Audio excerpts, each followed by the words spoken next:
ಆದರೆ ನೀತಿ ಸ್ವರೂಪನಾದ ಯೆಹೋವನು ದುಷ್ಟರು ಹಾಕಿದ ಬಂಧನಗಳನ್ನು ಛೇದಿಸಿಬಿಟ್ಟನು.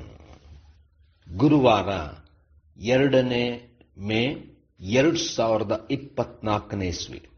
ಈ ದಿನದ ವಾಕ್ಯ ಧ್ಯಾನಕ್ಕಾಗಿ ನಾನು ಆರಿಸಿಕೊಂಡಿರುವಂತಹ ವೇದ ಭಾಗವು ಎಜ್ರನು 6ನೇ ಅಧ್ಯಾಯದ 22ನೇ ವಚನ.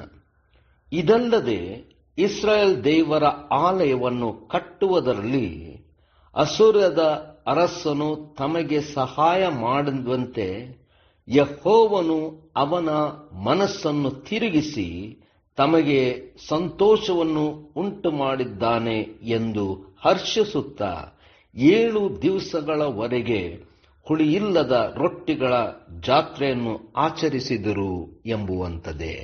ಕರ್ತನಲ್ಲಿ ಪ್ರೀತಿಯುಳ್ಳ ದೇವ ಜನರೇ, ಶುಭೋದಯ. ದೇವರು ತನ್ನ ಯೋಜನೆಯನ್ನು ಮಾಡುವಾಗ ಅದಕ್ಕೆ ಬೇಕಾದಂಥ ಎಲ್ಲ ಕಾರ್ಯಗಳನ್ನು ತನ್ನ ಜನರಿಗೆ ಸರಿಯಾದಂಥ ರೀತಿಯಲ್ಲಿ ಮಾಡಿಕೊಡುವಂಥವನಾಗಿದ್ದಾನೆ. ಇತರರ ಮನಸ್ಸನ್ನು ಕೂಡ ಬದಲಾಯಿಸುವಂಥವನಾಗಿದ್ದಾನೆ. ದೇವರ ನಾಮಕ್ಕೆ ಸ್ತೋತ್ರ ಉಂಟಾಗಲಿ. ಕರ್ತನಲ್ಲಿ ಪ್ರಿಯರೇ, ಈ ವಾಕ್ಯ ಧ್ಯಾನ ಮಾಡೋಣ. ಈ ದಿನದ ವಾಕ್ಯ ಧ್ಯಾನದ ಶೀರ್ಷಿಕೆ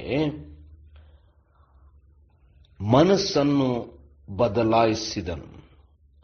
ಕರ್ತನಲ್ಲಿ ಪ್ರಿಯರೇ, ಇಸ್ರೇಲ್ ಜನರು ದೇವಾಲಯದ ದುಸ್ಥಿತಿಯನ್ನು ನೋಡಿ ಇನ್ನೂ ಸಮಯ ಬಂದಿಲ್ಲ ಎಂಬ ರೀತಿಯಲ್ಲಿ ಜೀವಿಸುತ್ತಿರುವಾಗ ದೇವರು ಹಗ್ಗಾಯನೆಂಬ ಪ್ರವಾದಿಯ ಮೂಲಕವಾಗಿ ದೇವಾಲಯದ ದುಸ್ಥಿತಿಯನ್ನು ಜನರಿಗೆ ತಿಳಿಸಿ ಅವರಿಗೆ ಇರ್ತಕ್ಕಂಥ ಸ್ಥಿತಿ ಆಶೀರ್ವಾದದಾಯಕವಾದಂಥ ಸ್ಥಿತಿಯಲ್ಲ, ಬೆಳೆಯುವಂಥದ್ದು ಪೂರ್ತಿ ಬರುತ್ತಿಲ್ಲ, ಅವರ ಕಣಜಗಳಲ್ಲಿ ಅದು ತುಂಬುತ್ತಿಲ್ಲ.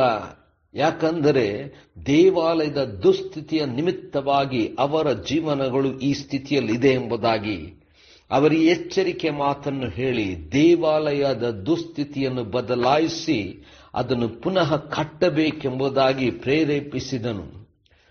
ಇಲ್ಲಿ ಕೆಲಸವನ್ನು ಮಾಡಿ ಮುಗಿಸಿದಾಗ ಆ ದೇವಾಲಯದ ದುಸ್ಥಿತಿಯಿಂದ ಸಂಪೂರ್ಣವಾಗಿ ಅದನ್ನು ಜೀರ್ಣೋದ್ಧಾರ ಮಾಡಿ ಕಟ್ಟಿದಾಗ ಸಂತೋಷಗೊಂಡರು. ಯಾಕಂದರೆ ದೇವರು ಅವರಿಗೆ ಎಲ್ಲ ರೀತಿಯಲ್ಲೂ ಸಹಾಯ ಮಾಡಿದ್ದನು.